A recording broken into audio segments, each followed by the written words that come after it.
I was just scrolling through TikTok when I saw my wife kissing another man in the background of a random street video. 15 seconds. That's all it took to undo 7 years of marriage.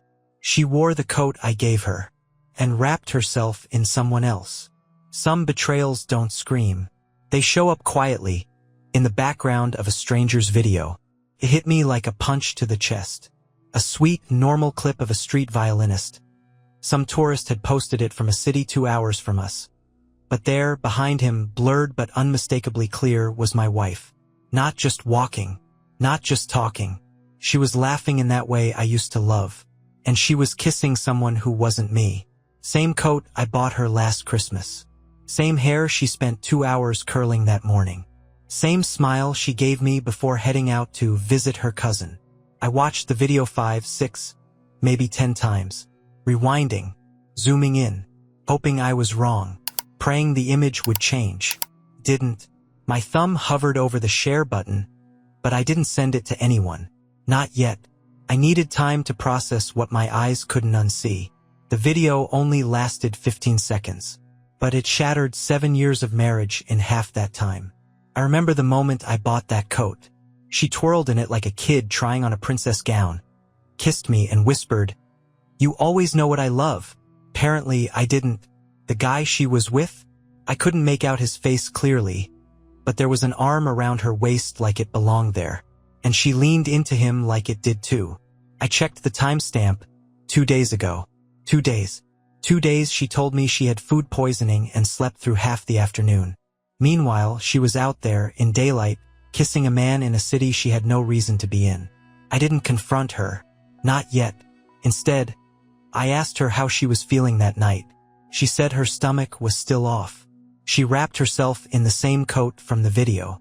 I had to clench my fists to keep from asking her where she really went. She kissed my cheek, said, "Thanks for checking on me. You're the best." Her voice didn't shake. Her eyes didn't flinch. How many times had she lied like that before? That night I barely slept. The glow of my phone was the only light in the room. I replayed the video again. I muted the sound so I wouldn't hear her laugh, because hearing it made my hands shake. I kept telling myself it wasn't definitive. Maybe it was an old clip. Maybe it was just a look-alike. Maybe I was losing my mind. But I wasn't, because when I checked the video's comments, someone had tagged the violinist's location. It was a street corner next to a boutique she once mentioned wanting to visit someday. Apparently someday was 2 days ago, and she wasn't alone. There are moments in life that divide everything into before and after. This was mine. Before, I was a husband blissfully unaware. After, I was a man standing at the edge of a reality I never wanted to face. She said she was sick, but she wasn't. She said she loved me, but she didn't say it like she used to. She said a lot of things, and suddenly, every word felt like a crack in the glass. She acted like nothing happened, but now I saw everything differently. She said all the right things, but her silence said more. Once suspicion moved in, it never stopped whispering. The difference between routine and deception is subtle, until you know what to look for. I didn't confront her. Not yet. The video played on repeat in my mind, but I buried it deep enough to function, at least on the surface. I needed to be sure, to have more than just 15 seconds of grainy proof and a gut full of dread. But once the doubt had a name, it started coloring everything. Her smile looked different, too polished, too automatic. She laughed at my jokes, but only with her mouth. Her eyes never joined in. And then there were the small things, the kind of things you don't notice until you have a reason to. Like her phone. It never used to leave the kitchen counter after dinner. Now it stayed glued to her palm, screen tilted away, like it had secrets to keep. She used to scroll with both thumbs, aimless and relaxed. But now it was more deliberate. Quick taps, swift swipes, like a conversation she didn't want me to see. She'd smile at the screen, a subtle, private smile, the kind I used to think was reserved for me. One night, I reached for her phone absent-mindedly, just to check the time. She flinched. Not a lot, just a half-second hesitation. But I saw it. She laughed it off, made a joke about how work emails were blowing up, and excused herself to the bathroom. Phone still in hand. That's when the cold certainty began to settle in. Then came the cologne. It was faint, but noticeable, sharp, musky, not mine. She said she had lunch with coworkers. Claimed someone at the table probably wore too much cologne and it just stuck to her clothes. I wanted to believe her, but my hands remembered the way she used to smell coming home. Vanilla and lavender. Not this, not him. Was this new, or had I just never noticed before? She was still affectionate, still kissed me goodnight, but even that felt rehearsed, like she was remembering how to be a wife, not feeling it. She told me she loved me, still said it, but now those words scratched like glass instead of soothing like they used to. I started to wonder if she was saying them more out of habit than conviction. I began keeping mental notes. The time she said she was stuck in traffic, but Waze showed no delays on her route. The Friday night she came home with a bag of groceries, but no receipt, and nothing in the fridge that looked new. The sudden interest in a weekend yoga retreat. She'd never done yoga.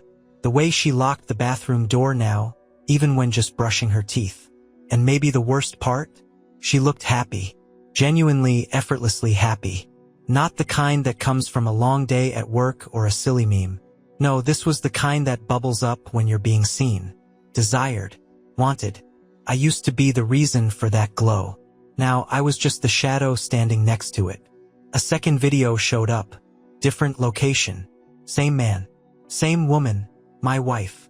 A stranger filmed their coffee. I found my heartbreak in the corner of their frame. She wasn't just hiding the truth. She was erasing me from her story. The ring was off. So was the truth. I wasn't looking for it. That's what made it worse. Another cheerful TikTok on my For You page. A girl filming her coffee, showing off some foam heart or tulip in a trendy cafe. I almost scrolled past it, but something tugged at me. A flicker in the corner of the screen. A familiar profile. I froze. And there she was. In the background, like some sick recurring ghost, my wife. Same coat. Same hair. Different city. Different day. Same man. They were seated at a table near the window. Her posture was relaxed, leaning into him like gravity was pulling her toward what she wanted. Her hand rested on his. Intimate. Familiar. And her wedding ring? Gone. Not slipped. Not forgotten. Gone. I zoomed in, heart pounding. There was no mistaking it now.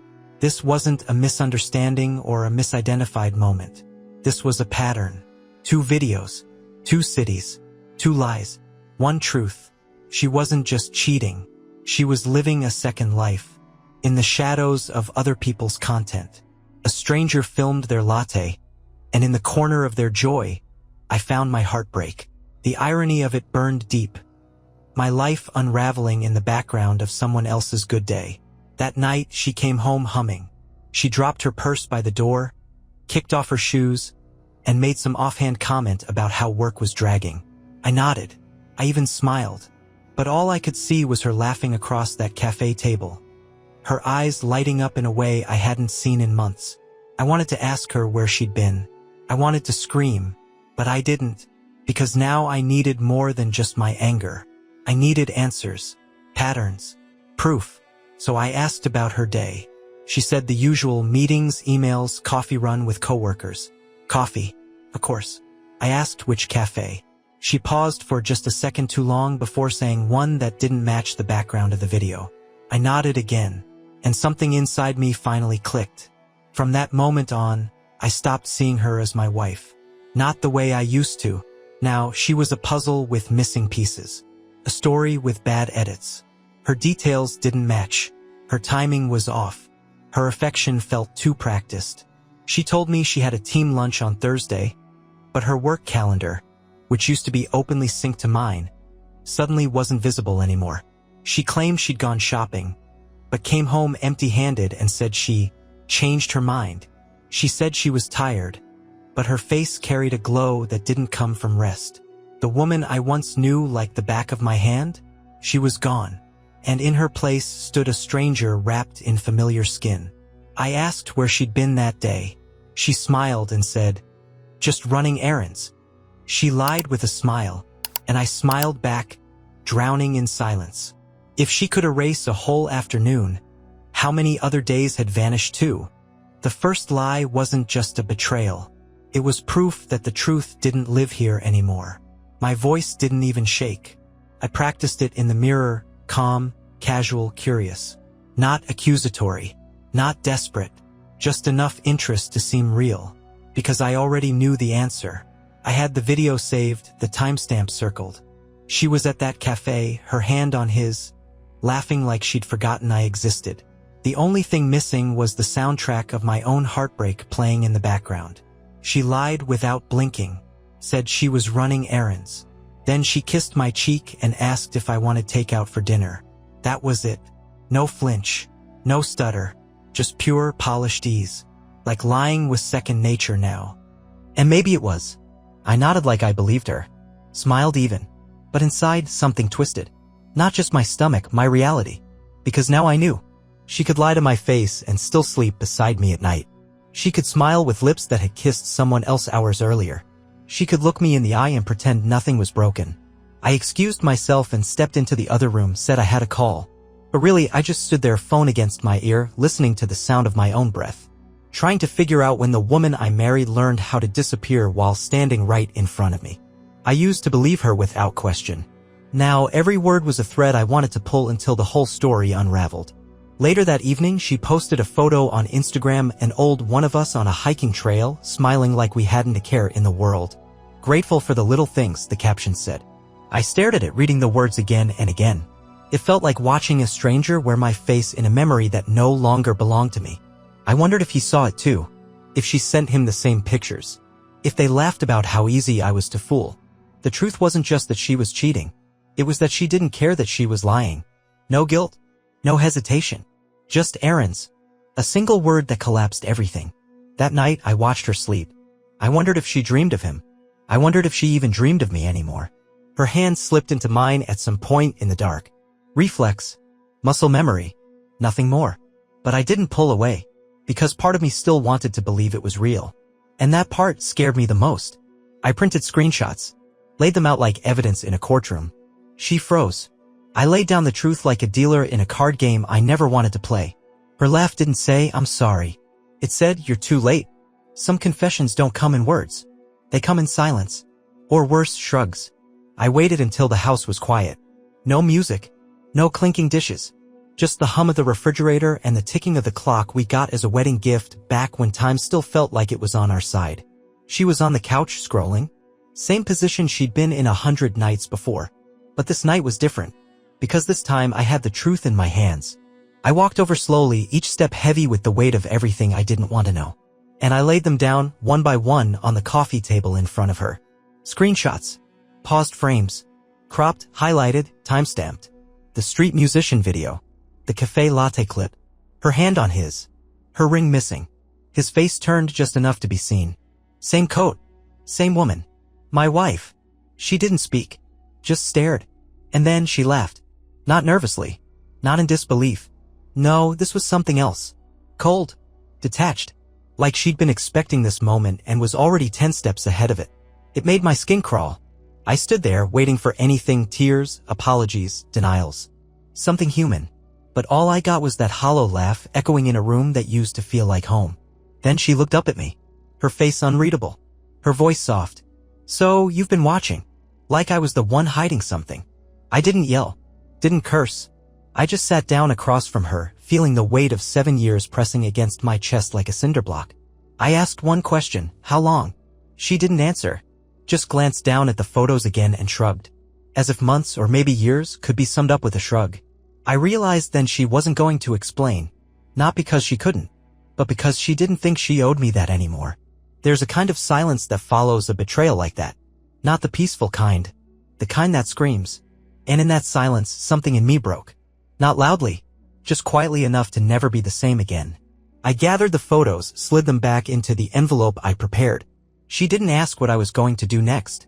And I didn't tell her. Because whatever this was between us, it was already over. She just hadn't realized it yet. She said it was a social experiment. But something about it felt too real. She turned betrayal into an experiment and called me the variable. I wanted to believe her, but the truth didn't flinch the way she did. Her explanation gave me answers, but none I could live with. I didn't expect an explanation, but she gave one anyway. Said it was all part of some harmless social experiment she got roped into by a friend. They were filming reactions to PDA in public, she said, just to see how people would respond. It was silly. I didn't think it mattered. She even claimed to have signed a release form. Said she didn't tell me because it would have ruined the spontaneity. Because apparently betraying trust is part of the scientific method now. Part of me wanted to believe her. God, I wanted to believe her. Because believing her meant this could still be salvaged. That she hadn't kissed a stranger just because she wanted to. That she hadn't laughed like that for someone who wasn't me. That the warmth in her eyes, the hand resting on his, it was acting. But I'd seen actors before. They don't forget to wear their wedding ring. They don't go back for coffee a second time. And they sure as hell don't keep it from the person they promised forever to. You're overthinking it, she said, her voice calm, almost amused. It's not like I slept with him. That's what she chose to say. Not, I'm sorry. Not, I understand how this looks. Just, it's not what you think. But what I thought didn't matter anymore. Because what I felt was real. And what I felt was betrayal no matter how she tried to frame it. I started questioning everything. Not just her, but me. Was I being paranoid? Controlling? Had I created this entire storm out of coincidence and insecurity? But then I'd remember her face when she saw the screenshots. The laugh. The shrug. The complete absence of remorse. That wasn't guilt being misunderstood. That was detachment. And no one detaches from a marriage that's still alive. I looked at her across the room and felt like I was staring through a glass wall. She was right there, but unreachable. Still cooking dinner. Still asking about my day. Still scrolling Instagram like nothing had changed. But everything had changed. The worst part wasn't the kiss in the video. It was how easily she explained it away. Like my pain was a plot twist she didn't see coming. No wife hides this from her husband. No wife waits for him to stumble across her face in a stranger's TikTok to test his reaction. No wife laughs when she gets caught unless something deeper has already broken. And that whisper inside me, the one I tried to silence, kept growing louder. She didn't just lie. She stopped caring. If it was fake, why did he just leave a voicemail saying he missed her? She called it a script. But the voicemail didn't sound like acting. I wasn't jealous. I was being edited out of my own marriage. The truth doesn't knock. It breaks in when you finally stop pretending not to hear it. I was ready to let it go. Not forgive, but file it under in poor taste and try to breathe again. The story didn't sit right, but I was exhausted. Exhausted from doubting someone I had once trusted more than I trusted myself. And then her phone lit up. Right there on the kitchen counter. She was in the shower. Steam curling beneath the door. Her off-key humming drifting out like nothing had ever happened. But her screen glowed with a name I didn't recognize. Marcus. No last name. No emoji. Just a voicemail icon blinking like a warning light I couldn't ignore. I told myself not to look. That I'd already seen enough. That if she wanted me to believe this was some elaborate experiment, I had to at least try to let her prove it. But then I tapped play. And his voice filled the room. Smooth. Low. Familiar in the worst kind of way. I miss you. When will your husband be gone again? My stomach dropped. Not because I was surprised, but because part of me still hoped I'd imagined it all. That I'd wake up and this would be just another bad dream in the middle of a good marriage. But no. This was real. And this wasn't a performance. It wasn't a prank or a social test. It was intimate. Intentional. Rehearsed. My hands trembled, but my mind sharpened. This wasn't about catching her anymore. This was about understanding how far it had gone. Because if this man was comfortable leaving voicemails like that, they weren't at the beginning. They were deep in it. Too deep to backpedal into innocence. I stared at her phone like it was a loaded weapon. Then I picked it up and started looking. No messages. Nothing suspicious in her inbox. She was careful. Too careful. But not perfect. A hidden album. A contact under a different name. A calendar event labeled yoga that aligned with the day she showed up in the cafe video. Little eyes. All over the place. Stacked so casually, so confidently like I'd never think to question them. But now I was questioning. Everything. I copied what I found. Screenshotted every trace. And I began documenting it all. Dates, times, locations. Even the voicemail, I saved it, backed it up twice. I didn't know what I'd do with it yet, but I knew I wasn't going to confront her empty-handed. She called it a social experiment. But now I had proof it was a full production. She just forgot to tell me I wasn't part of the cast. So I made a decision. No more guessing. No more hoping I was wrong. I was going to catch them. Not because I needed revenge, but because I needed the truth to be louder than her lies. The social experiment was real, but so was the affair. The experiment ended months ago, but she never stopped filming. I found the script, then I found the director. And neither of them were me. She wasn't cheating on me with a lie. She was cheating on me with a story, one she hoped I'd never finish reading. I told myself I needed clarity, but what I really needed was closure. The kind that doesn't come from someone else's words but from your own proof. So I started digging. Not through her phone. I'd already done that. This time I traced the story she gave me, that experiment. And it was real. The production company existed. The project was legitimate. Public stunts filmed across multiple cities, catching reactions to PDA in unusual places. Her name was even listed, volunteer participant. It all checked out. For a moment I exhaled. Maybe I'd been wrong. Maybe this wasn't betrayal. Just bad judgment. But then I found the production notes. They'd wrapped 2 months ago. The cafe video? Posted just 3 weeks ago. The street violinist? Even more recent. And the man she was with? Not just an actor. He had a name. A real one. A resume. A history. And now a place in my wife's life I never signed off on. I searched the name. His social media wasn't private. And there she was. In his photos. In his comments. Her inside jokes, her likes, her little heart emojis scattered through his feed like breadcrumbs leading to a truth she never wanted me to find. She was in his world in ways I hadn't been in hers for months. Then came the final cut, his number. Right there in her call history. Repeated. Late at night. Midday. Sometimes twice in a single hour. And the messages? I didn't need to read them to know. The silence after the voicemail said enough. She hadn't denied it because there was nothing left to deny. That experiment gave her a script. But the affair was off book. She wasn't pretending. Not in the videos. Not in the cafe. And definitely not in the way she had stopped needing to lie with conviction. Because she wasn't hiding him anymore. She was just hiding me. I sat in the dark for a long time that night. The laptop screen dimmed. My coffee cold. My heart quiet in that hollow, heavy kind of way. I thought about every time she told me she was tired. Every errand. Every fake smile. And I realized I wasn't losing her. I'd already lost her. I just didn't notice until someone else picked her up. She had found someone new. Not just physically, but emotionally. And the worst part? She let me believe it was all just in my head. When I confronted her, she didn't cry. She didn't deny. She just said it wasn't supposed to go this far. She said she felt seen. I realized I had been invisible for months. Her betrayal didn't come with anger. It came with indifference, and that's what destroyed me. She didn't cry. Because to her, the grief had already happened. I was just catching up. Her voice was flat. Not angry. Not defensive. Just empty. Like someone admitting to a parking ticket. Not the implosion of a marriage. She didn't cry. She didn't ask how I found out. She didn't even try to lie. She just said it wasn't supposed to go this far. And that somehow hurt more than any confession could have. Because in those words, she wasn't saying she was sorry. She was saying she miscalculated. I had confronted her with everything. The voicemails. The texts. The production wrap date. The moments she thought no one was watching but someone always was. And she didn't blink. Didn't reach for me. Didn't even seem surprised. She sat on the edge of her bed, staring at the floor like it might have the answers I never got. She said that experiment made her feel seen. That at first it was just acting. Just a job. But something about the way he listened. The way he looked at her.